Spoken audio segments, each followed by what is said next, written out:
Get ready, Staten Island. It's time to celebrate 5 years of Ferry Hawks baseball. Tuesday, May 19th at 10:30 a.m., it's morning baseball. Wednesday, May 20th at 6:30 p.m., have a pawsome time at Bark in the Park. Thursday, May 21st at 6:30, it's Pride Night with $5 Bud or Bud Light draft beer. Individual game tickets start at just $12. Visit ferryhawks.com now to lock in your seats. Here's a tweet that I saw this weekend from Nicole Parker. Laura, FBI Special Agent Schwarzenberger, paid the ultimate sacrifice executing a search warrant in Sunrise, Florida, the morning of February 22nd, 2021. She left behind her husband and 2 young sons, and Nicole devoted an entire chapter in her great book, The Two FBI. She's been on this show talking about that book quite a bit. It's great.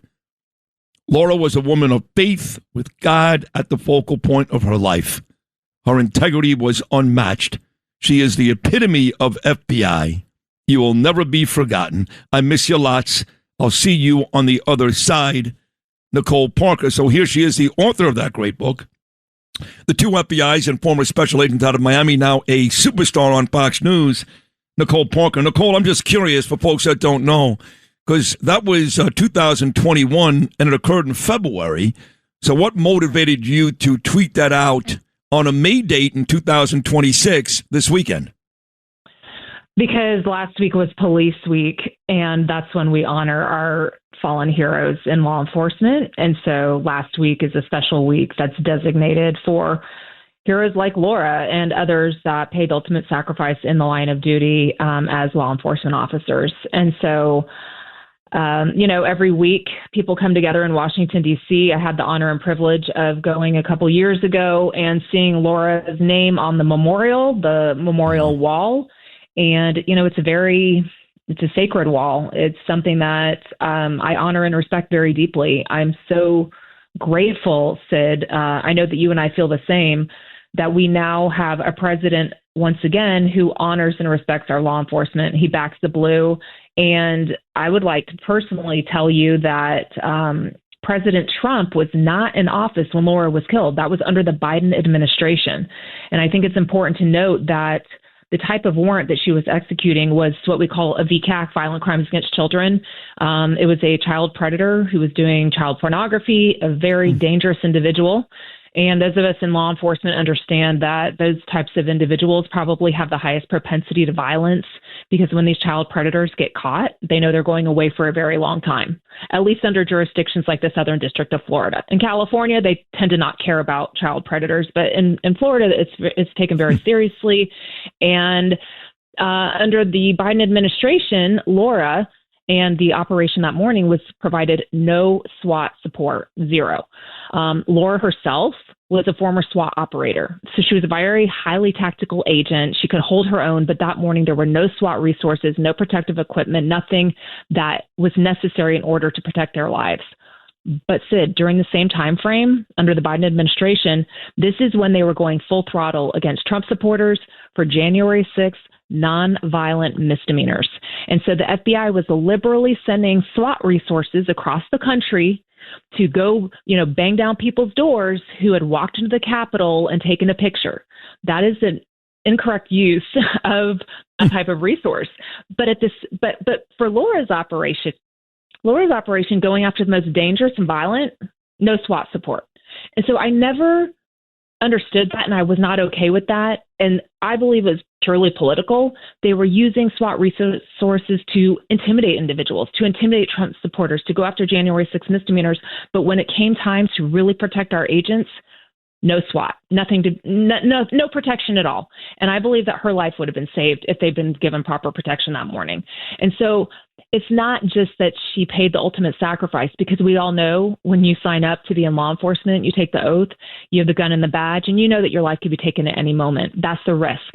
But there's also an expectation that the bureau that you're working for is going to do everything that they can to give you the proper amount of protection to protect your life, and they did not do that morning for Laura.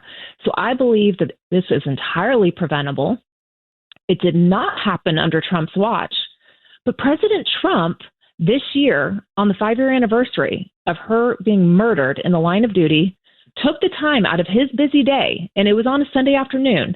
It was when a man had come to Mar-a-Lago with a gun. It was when Mexico was on fire with all the cartels. It was also the day that the men's hockey team won the gold medal in the Olympics. So there was a lot going on the day that he took time out of his busy schedule, and he personally called Laura's husband and said that he appreciated Laura's ultimate sacrifice and that she would never be forgotten. And her 2 young sons that they left behind, he also left a special message for them as well. And that is who President Trump is. And that is why I am so grateful that he is here, because he backs the blue. He backs the solid men and women of the FBI doing the heavy lifting, and he genuinely cares about the one. And no one ever talks about this. He does it quietly behind the scenes. I just know because Laura's husband personally told me. He said, Nicole, you're not going to believe this. I just got a phone call from President Trump thanking me for Laura's ultimate sacrifice. And that goes a long way. Oh, my God, absolutely. My buddy Tom Kniff checks in, the brilliant attorney. He, of course, represented Daniel Penny, many clients, but Daniel Penny's the most famous. He says, I've got January 6 clients who had flashbang grenades thrown into their children's bedrooms during those FBI raids. But you heard Trump there with me last week, and so many people that I really love and respect, Greg, one of them, Kelly here, so critical of the Secret Service. The last time this guy tried, it was a ridiculous plan. It was actually stupid for a guy that everybody describes as so smart. It was a stupid plan. It was never going to work. But nevertheless, he gave it a shot at the hotel in D.C. a couple of weeks ago. And that's a true story, too. The next morning, I spoke to President Trump via text about 7:30 a.m. He got back to me in 2 minutes, and he thanked the Secret Service. Other people say, well, that's just Trump. Like you just said, Nicole, he loves to back the blue. He loves the people that protect him. But the truth is they're not doing a great job. What are your thoughts about that? You know, again, President Trump exercises, I think, an exorbitant amount of grace because the way that he graciously thanked the Secret Service for protecting his life that night of the White House Correspondents' Dinner, I think was quite incredible, because many of us who are very protective of the president thought that, you know, the Secret Service needs to step it up, that shooter should have never even been even that close to President Trump. But after what happened on July 13th with Butler, Pennsylvania, where President Trump miraculously was saved, I mean, we know that was by the grace of God. I know that for a fact. I think President Trump knows that for a fact. He could have been taken off this earth just like Laura took one assault rifle round to the head and she was done. President Trump turning his face saved his life. I believe that was divine intervention. But I have to say that after that experience, the fact that he never saw the shooter the night of the White House Correspondents' Dinner, he never broke into the ballroom. I think Trump sees that as a success. You know, obviously after what he dealt with, having a bullet graze his face and his ear, I think I don't want to say this negatively, but it almost sets the bar kind of low that's what he's accustomed to. He's accustomed now to knowing that his life could be taken at any moment. But the thing about President Trump, he never backs down. He has no fear. He wanted to get back on the stage at that dinner, and the Secret Service and law enforcement were like, "That's not a good idea. Let's follow security protocols. Let's not do that." The guy's relentless, just like Butler. Gets up, fight, and he's a true inspiration to all of us. We're not going to back down. We're not going to live life in fear.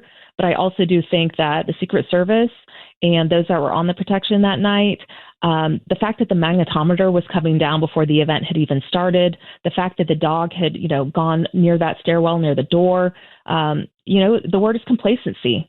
And I think that's what happened the morning that Laura was killed. I think there was complacency.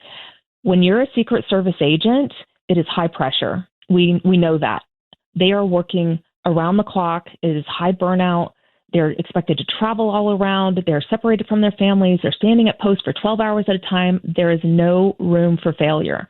And so it needs to be taken very seriously. They need to hire the best of the best. But every time you're on duty, whether you're Secret Service, HSI, FBI, DEA, especially Secret Service, you have to assume that while you're there's someone attempting to assassinate President Trump at every single moment of the night, day, whatever it might be. You can never, ever take your eye off the ball. You cannot let your guard down, and you've got to be ready to go. And we say in law enforcement, we have to be good. the bad guys just have to get lucky. When you're firing a shot, the fact that the shooter was never even shot when the agent were trying to shoot at him. And I get that because it's high pressure. That's why the training is so important. When it comes down to those high pressure situations, it's muscle memory. And, like we say, for the bad guy, they just have to get lucky. For us, it has to be precision. And so, I do. I think that the Secret Service is taking another look at this and saying, what can we do to extend perimeters? What can we do to be more vigilant? What can we do? They're always looking for improvements. And that is the key, Sid. Anytime you have something like this, there has to be an after-action review. What went wrong and how are we going to fix it? And that's the other problem I had with Laura's situation. Under Christopher Wray and the Biden FBI, there was no after-action review for 2.5 years after that happened. It was as if they just shoved it under the rug, didn't want any accountability. No one even knew what happened. And to this day, her husband does not have a clear understanding what happened to his wife that morning. And again, let's keep in mind, 2 agents were killed, 3 others were shot. That is unacceptable. If you're not learning something from your failures, it's going to continue to happen over and over and over. And if there's no accountability, it will continue. Great. Couple more minutes. You're bringing up the FBI. This is Nicole Parker, former special FBI agent down in Miami. She's got a great book out, The 2 FBIs. Go read it. Trust me. It's great. Trump loves it. So do I. She's on Fox News all the time. In fact, I think I hear Dan Bongino a couple of times already come out with quotes that I think I read in your book. I'm just saying. Dan, I think I read some of that stuff in Nicole's book. But I want you to be honest with me, okay? This FBI right now under Kash Patel, he comes under a lot of fire.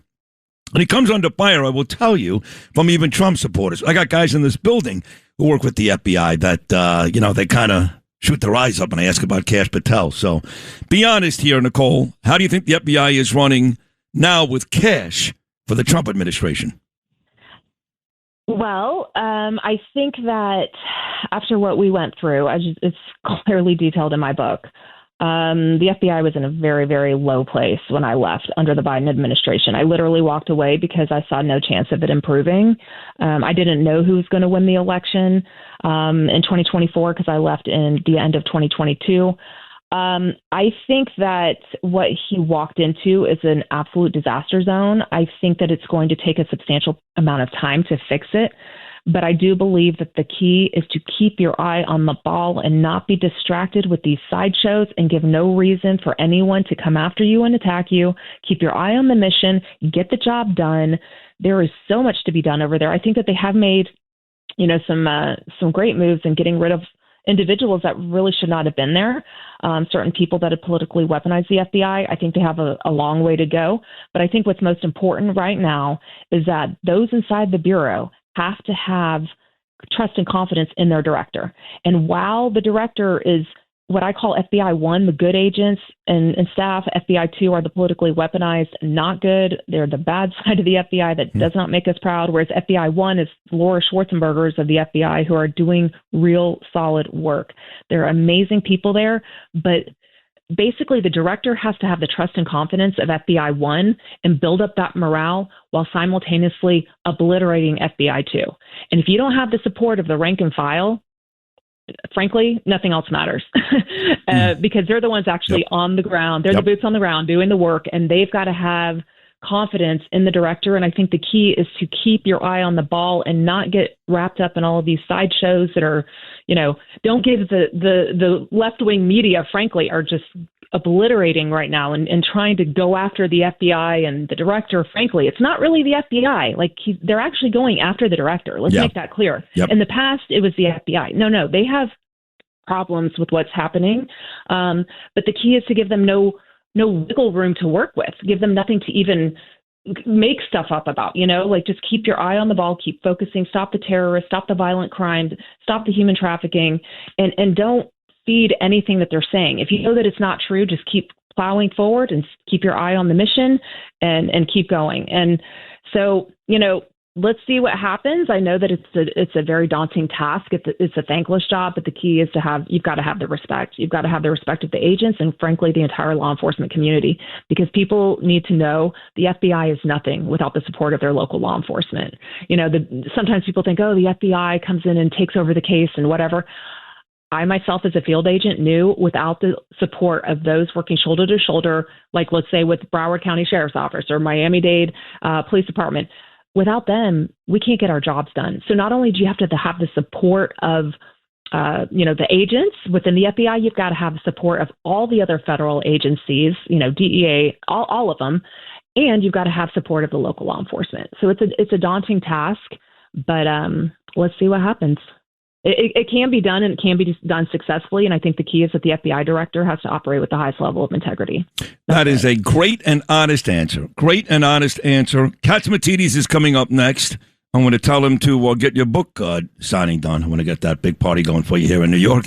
You're doing great. The Two FBIs is a great book. You're terrific every time you're on Fox News. You really are. You're great every time you're on here too, Nicole. So I'm pondering. I may go to Florida for the weekend. You've invited me to a couple of events for Memorial Day weekend, so I'm really thinking about it actually. So I'll be in touch. I'm going to be skydiving with the U.S. Army's Golden Knights into the Miami Beach Air and Sea Show. So I've been skydiving before, but never with the U.S. Army. So it'll be my honor and privilege to do that this Saturday. It'll be incredible. Oh, that's going to be awesome. All right, I'll call you later on during the week. But thank you for this great appearance and continued success with the book and your career. You really are terrific. Thank you so much. Thank you so much. I love y'all, and God bless. Love you too. Nicole Parker right there, former FBI special agent down in Miami. She's really great.